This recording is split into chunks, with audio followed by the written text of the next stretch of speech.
Hey guys, what's going on? Today is Tuesday, the 27th day of our Lord, 2026, and great day to be a hurricane. Let's put those U's up. Really great and excited. I know that I posted a little update earlier.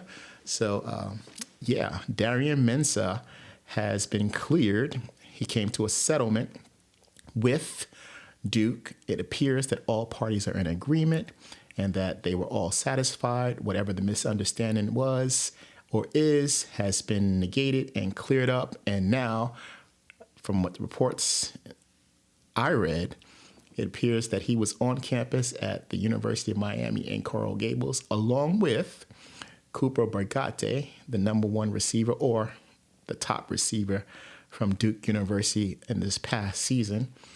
I don't know exactly where what the status is or his pending commitment to Miami or Cooper. Just telling you what I know, what I saw.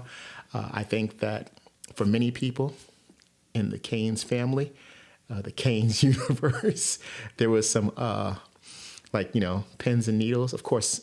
And then on the other side, there was this, the positivity that this was going to get done. It was just a matter of time.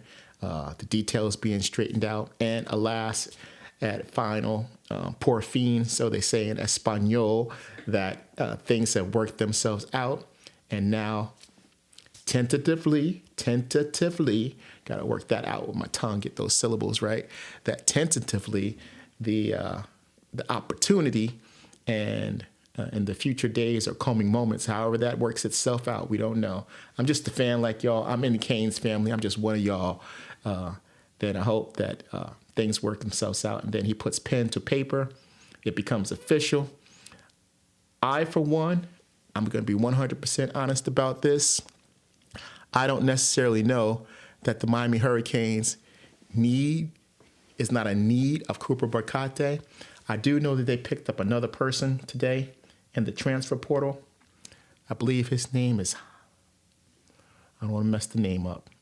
I know it's a kid from Oregon State. Hansby, I think so. But I'll get back to you on that one too. So I don't think that Miami, the wide receiver room, because I think still some people had hope that JoJo Trader was going to return. That didn't work itself out. He went to NC State with Popo Aguirre. Now he's going to get the opportunity to shine, so to speak, with his former high school quarterback, Mr. Bailey. I'm sure that he's going to do great things. Wish nothing but great things for him. As a person, don't know him. But I always want to see people succeed. I think it's a blessing when you succeed. I think it's a blessing when I succeed. And there's enough success in the world for all of us. So wishing him the best, him and his endeavors, just like Emory Williams and any other transfer or former Miami Hurricane. I think that's a good attitude to take, to wish them nothing but the best, because ultimately, sometimes I think as fans, just think that in your own job and my own job, if an opportunity presents itself where I can do better for myself and for my family, even though I may be part of a team for my community or my workplace, I still have to put myself in a position that this person is kind of thinking about themselves and their family and the mouths that they have to feed and the responsibilities and the attachments in their life, their circle of influence. So sometimes, we got to step back and say, I wish you would have stayed, or I wish you would have been a part of this and continued this, but he still is a part of it in the sense of in the grander scheme of things. He was once a Cane, always a Cane, and he's probably thinking that he's doing the best in his position for his family. And you got to be like, go JoJo, get your mojo. You know what I mean? So I just think that is a really good thing. But tonight, I wanted to get on real quick. The first thing I want to say is this, and I think I need to make a quick video about this. I'm never going to be the type that's going to clickbait. Now, I'm not speaking against people. I'm not speaking about organizations, not speaking about YouTube channels, but I do notice, like anybody else, that sometimes you're clicking onto a video that's entitled XYZ, and you're thinking that the subject and the theme and the topic is going to be about XYZ. Well, in the sports world, what we find out is oftentimes a lot of content creators, which I don't consider myself a content creator, that oftentimes the subject isn't necessarily what the video is going to be about. They might post that, oh, update, big news happening for whatever school or whatever person. And then you get on it and it's all hypotheticals. And you're like, man, I was sitting here waiting, and I understand that some people make a living off of this, and I get that. I'm thinking that's the reason that they do it. I'm thinking that it's for popularity. I'm thinking it's because views matter, like they say, and so, but for the purpose of this channel, Miami Hurricanes or Miami, the U fan and Michigan Bro, that will never happen. I can tell you that right now. I will not do no clickbaiting. The subject, the topic, the theme will always be the subject, the topic, or theme, 100%. 100%. Because I understand what it's like to be a person that's looking for information or, but I don't like to pass along rumors and stuff like that. And I don't definitely want to get you thinking that we're going to be talking about something that we're not, because I think it's just in the fandom, we're all family. So it's no sense in me doing that. I'm going to talk about exactly what I'm talking about. In this case, tonight, I definitely want to talk about a question that's out there that I saw and I heard. And I think that it's a valid question in a sense. And I wanted to get my perspective on it. And I also wanted to open up the floor for you to give your perspective. Now, that being said, before we get any further, so to speak, why don't we just do this real quick, get this out the way, and then we'll get back into the conversation.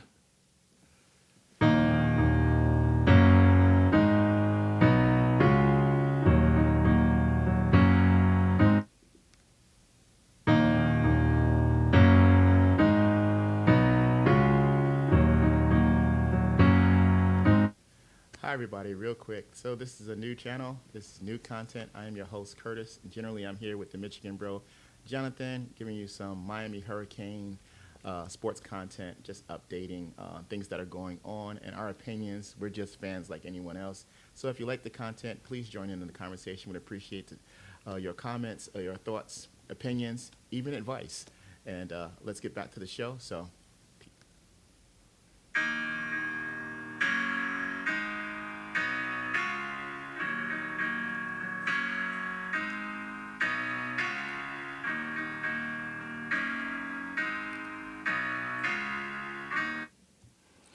All right.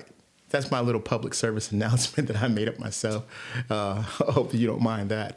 Again, the second thing I was going to say, so won't clickbait you. And then two, I'm just a normal person, but I work. So I have a job. And this is something that we do as fans and the community. So I don't foresee this being my lifelong means of income. So you won't have to worry about that. I appreciate the fact that, that people are watching along and that are commenting. I've only been on basically 2 days. And so the subscriber list, you could see it. I don't need to lie about it. 17. So 17 people, we're all in this community together. I appreciate the fact that you decided to jump on board and communicate and just discuss the Miami Hurricanes, football, anything else for that matter. I'm open to it. I'm not too big, and so. Yeah, as soon as we can get up to 50 subscribers, then I know that we can go live. And then that way we could also, like on these nights, we can make whatever night it is and open up the live stream where not only will we present information to each other, but we can communicate and discuss and chop it up about the Miami Hurricanes, Miami Hurricane players, NFL, whatever the case may be. I think that's really good. I think that's going to be a really great opportunity and discussion for us to create this family of friendship about the Miami Hurricanes. That being said, like I said, there was a question that's out there, and I'm going to put this question up, and then we're going to discuss it a little bit.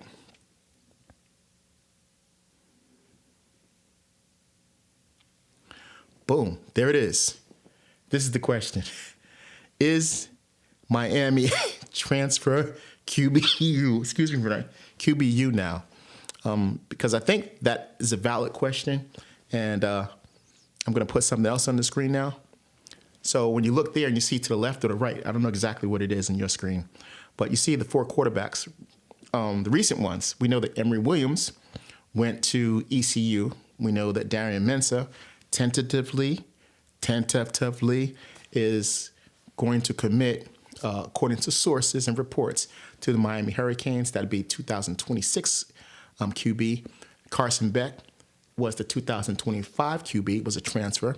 And then obviously Cam Ward, the number 1 overall draft pick, was the 2024 quarterback for the Miami Hurricanes. So there's this question now, it's a little discussion that is this the route that Miami is going to go from this forth, or I believe they're just a unique set of circumstances whereby this is the route they've taken. This is not the traditional route. The traditional route obviously would be to get one of your, or how do you say, train up or coach up one of your own signees from the, not the draft class, but from the high school. And then that person would then ultimately become your starting quarterback, franchise quarterback, whatever the case may be. But yeah, this is an interesting question. And I thought that it's worthy of discussion. And then also, just give some love to Emory, man. Emory was in the system for quite a bit. So I think the unique set of circumstances are this. Before Cam Ward was the quarterback, you remember the situation with Tyler Van Dyke, TVD, right? Well, many people thought that he was going to run off and just go into the Collegiate Hall of Fame after that season that he had, where he had like 300 yards passing for I think it was 6 or 7 straight games. I could be wrong. I didn't research it. And then, ultimately, some people will call it wet the bed. He had a bad season. End to end, Emory Williams for the Clemson game, for the Florida State game. I think he played well enough to win.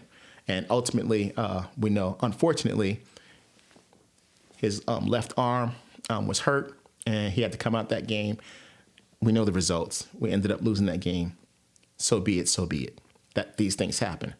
But the unique set of circumstances for the next year was Emory was obviously coming off an injury, and then Miami was able to acquire Cam Ward through the transfer portal. Ultimately, I think they had the number 1 offense, 40-something points per game, but the defense didn't play well. So it was a unique set of circumstances where you had the one quarterback that had some playing time, Emory, in the Clemson game. All of a sudden, he's going to be injured. He's going to be coming back off an injury. He's also still a young quarterback in the system, and you were able to get Cam Ward. So obviously, in that set of circumstances, that makes sense that Cam Ward would be the starter, Emory would be the understudy, and then you just continue, and then things should just move along, right? The next year, Cam Ward gets drafted, number 1 overall pick, and you're sitting back and you're going, okay, well, who's going to be our quarterback? Emory having 1 year basically, or I would say he had 2 full games outside of the ending of the FSU, and a couple part-time duty and some other games during the season as the understudy under Cam Ward. So he still hadn't had a lot of experience, had some reps, spring game, fall game. So, he still was lacking some reps, still a little green, right? Possibly. If you're going to be honest about it, we got to be honest about it. So the opportunity was there. You got Carson Beck coming off of elbow surgery, which injured, I think it was the SEC championship game. But he still came back in that game and handed the ball off. So that took some guts, right? So they could win that game. And then whatever the situation was at Georgia, I'm not there. I don't know if you guys are there. That ended, and the way it ended, these are the facts. Listen, no need to recant it, go back into it. But ultimately, he ends up committing to the University of Miami instead of going into the draft. And then the rest becomes history. Emory, while he's out, plays in the spring game. Regardless of the narrative, because there's narratives out there, he was clearly the best quarterback if you saw it. I think your eyes don't lie. And there were reports that he was, I read the reports. I read what they call, how do you say it, when the newspaper articles after the spring game describing what had happened in the spring game. But you also saw it. So he was clearly the best quarterback in the room in the spring game, and then the summer game. The summer game, Carson comes back, and now Carson's going to be, obviously, he's going to be the starting quarterback. Fast forward through the season, makes it all the way to the championship game. Boom. Obviously, Carson's going to be drafted, has no more eligibility. So now you're left with Emory Williams, Luke Nickel in his first year, right, who played 1 snap, and Darian Colin, who's coming in this year. And then there's some other, I think, walk-in quarterbacks. I recall the name Borcher. So Emory, as being in the system 3 years as an understudy, in my opinion, and it's just my humble opinion, would be ready to take the reins and move forward. Of course, there was the opportunity to get a Sam Levitt, who was also going to be injured, missed spring practice. Those talks didn't go the way that most people would think they were going to go. He ultimately chose LSU, and then there was also the situation with Ty. Is that Ty Williams from Alabama? Is that his name? Ty Williams, the quarterback from Alabama, who decided that he wanted to go into the draft, and so he was no longer available. And then we knew Sorensby was going to go to Texas Tech. We knew that Rocco Beck was going to follow his coach to Penn State. You knew that Ryland Deola, I don't think there was a lot of interest in that, so he ended up going to Oregon. And so there really wasn't a lot left out there. There wasn't any more meat on the bone. Happenstance happens, and then Darian Mensah becomes available. Now, going back to the Emory thing, if you're Emory Williams and you were passed over for Cam Ward, I think that Emory was I think that he was understanding, and he's a Miami kid, right? He's a Miami kid. He wanted to be a Hurricane. And then this year you had Carson Beck, so 2 years in a row. And so now that Carson's leaving, from my understanding, from what I've read, because I don't know what goes on behind the scenes, I don't know. I have the inside scoop, like a lot of other content that's out there about the Miami Hurricanes.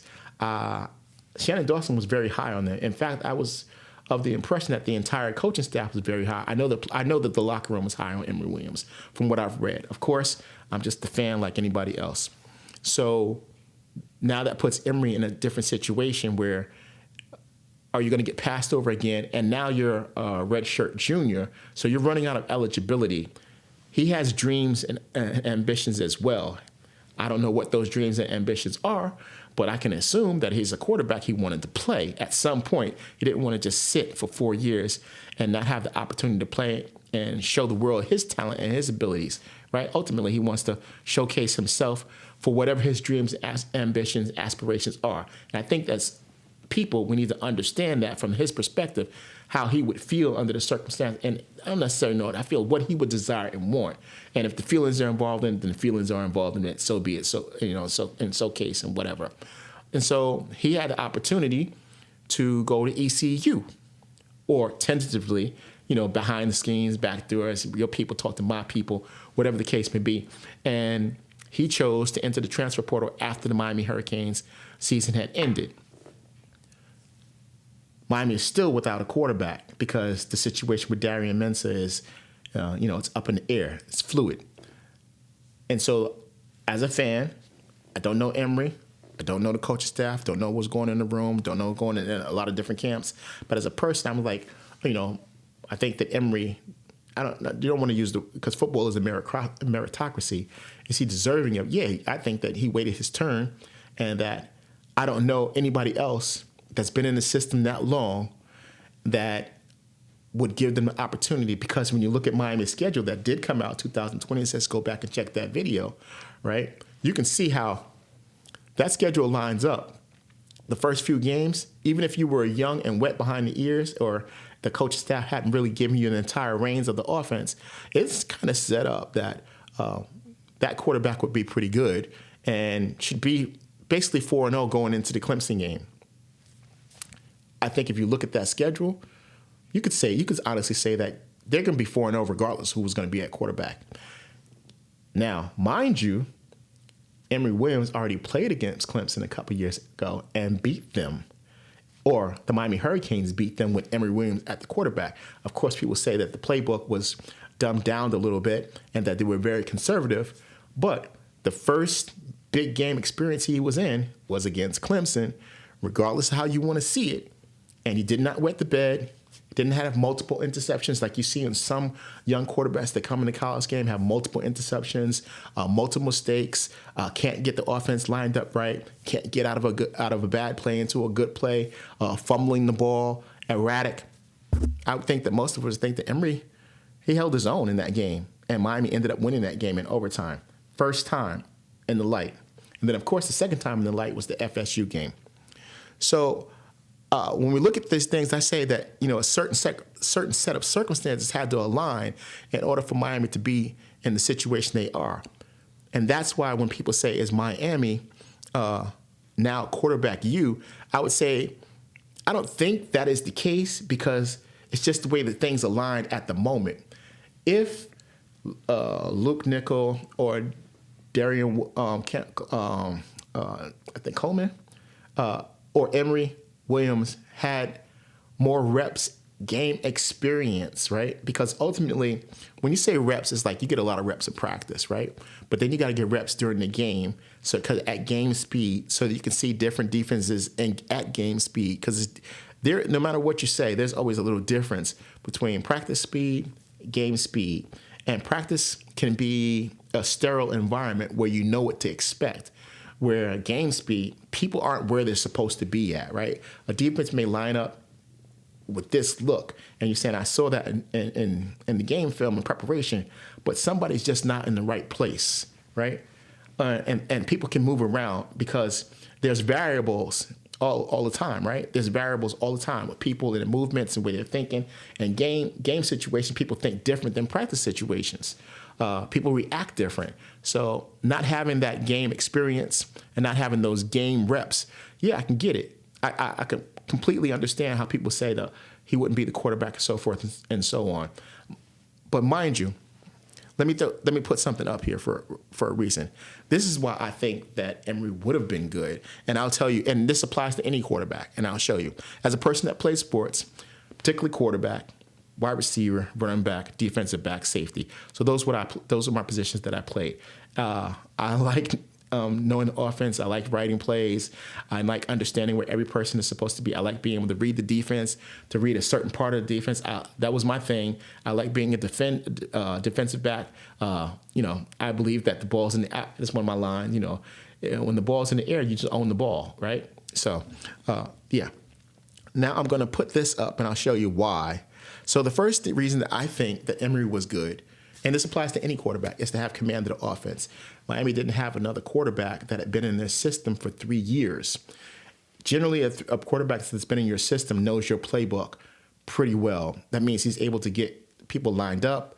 If they're not lined up, or if the right position or the right position group's not in the game, he notices and signals, "Hey, let's get the right guys in here. This isn't the right group for this particular play." He can see a play and know if it's a good play or a bad play on the basis of a defense that's running. He knows every route that's going on. He can go through his progressions. He knows his checkdowns, right? So he has complete command of the offense. And I think that in Emory's case, as in all quarterback cases, that you must have command of the offense, which means that the offensive coordinator in particular must trust you. You're not going to call the wrong play or whatever the case may be. So I think that was good for Emory. Number two, nobody really talks about this. You don't hear people say it, but this is a natural thing, but it's something that I know. You must have command of the defense. And when I say command of the defense, what do I mean? That means that, all right, so we know there are certain coverages that defenses like to play. Cover 0, cover 1, cover 2, 2 men under, a bear front, right? A zone blitz, a cover 4, they play in quarters, so they play cover 2 on one side, the man on this side. What are you expecting different blitzes? What are the blitz packages? What are the games that they like to play up front? If a linebacker is playing over or under, if they're trying to take away your flats. Basically, what you want to do is you want to have command of the defense, and I would say that that's relegated to the defense that you're playing. But it's also an overall sense of like you can recognize what types of defenses that ultimately people play because they're defensive systems. Pittsburgh plays one way, Indiana plays one way, Florida State plays one way. But having a command of the defense and knowing what the defense is trying to do, knowing its strength, knowing its weakness against the play that you're calling, and be able to get your team in the optimum situation. So that is a must. I believe that Emory definitely had that because we saw and experienced that. Now, does he have it to the level of a Tom Brady or a Peyton Manning or John Elway or Dan Marino, where those guys just, they didn't have to think about it. They had seen so many defenses that they were readily accessible in their mind to know exactly what to do. No, but he's just a young quarterback. But I believe that he exhibited that behavior. Number 3, which is a very important one. Do you have the respect of your teammates? I believe that it's obvious that Emory had the respect of his teammates because, case in one, when he got hurt, the entire team was around him. They cared about him. We knew from the reports already in the Miami locker room that he was one of the guys. He was a guy's guy. He was a rah-rah guy. even when we saw him get in the game during this season, you saw that, people were interested to see what he was doing. He was one of the people that fit in well with the rest of the players because body language is important and how you react around the teammates. What are your customs and your routines? You don't have to necessarily be a vocal guy, like just constantly getting in people's faces. I mean, some people are like that, right? Some people are vocal leaders, but ultimately you have to fit in well with your teammates. Your teammates must respect you because if the teammates don't respect the quarterback, there's going to be a problem with that team. I can tell you that right now. Number 4, are you tough and are you a gamer? We know that he broke a bone in his arm trying to get a first down. We also saw him in the Clemson game run over linebackers to get first downs. We also saw Carson Beck do that in the Ohio State game. We saw him do that in the Ole Miss game as well. So when people say a lot of things about Carson, I would say I don't know if they're seeing it because it's obvious this guy wants to win. I don't think that any quarterback is going to be perfect. I think that's this misconception in some people's minds that they always got to get the right thing done. That's not reality because the other teams got scholarships too. They're playing to win too. So do you exhibit that toughness that, if you need to get a first down and you're not sliding down 2 yards short because you see it, your teammates see it, and the other team sees it. And they know if you're a gamer or not. Are you going to put it on the line? And we definitely know that Emory was a gamer, 100%. Whatever you want to think about him, can't take that away from him. Okay, the last one is the clutch gene. The clutch gene is important, but it must be held in perspective. And the reason I say that, no matter how great a quarterback you are in the game of football, from Pee Wee level all the way to pro level, Tom Brady was not 100% perfect. He's lost in the playoffs. Patrick Mahomes has lost in the playoffs. Troy Aikman's lost in the playoffs. Cam Ward lost against Syracuse.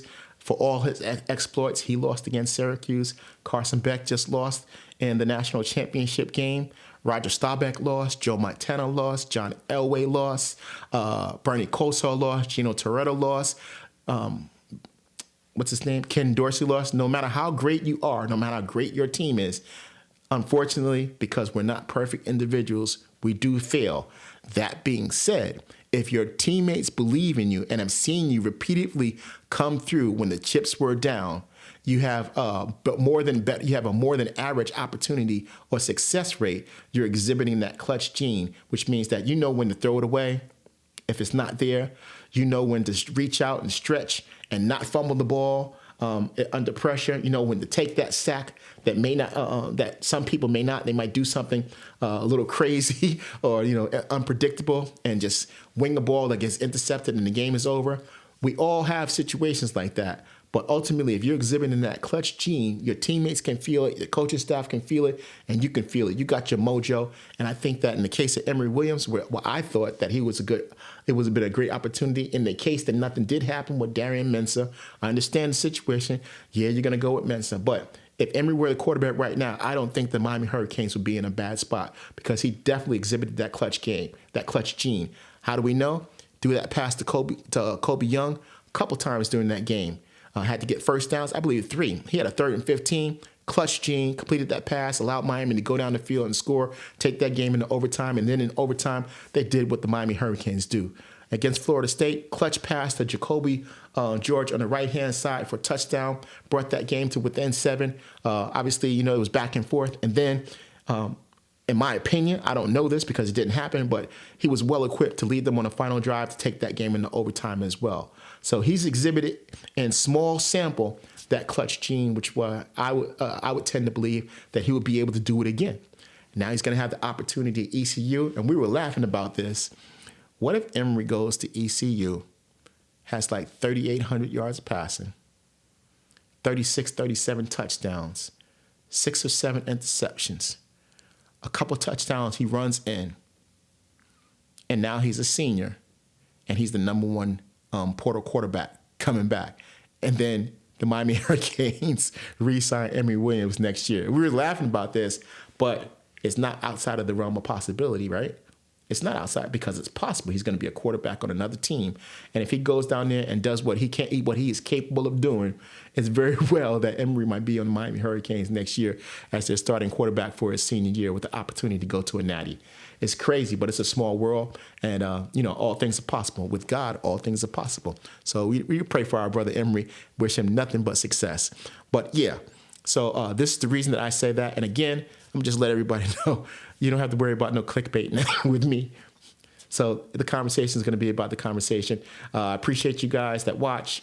Again, when we get to 50 subscribers, we can go live. Right now, I think we're at 17 in a couple of days. I'm appreciative of that because I'm just trying to grow this as a Miami Hurricanes family, that we can all communicate and discuss the Canes, have some fun with it as we enjoy our lives, our little time down here on earth before the good Lord takes us home. Hopefully, like I said, if you don't know Jesus, today could be the best day of your life. So thanks again, guys. Thanks for listening. Appreciate y'all. And I will see you guys on the next one.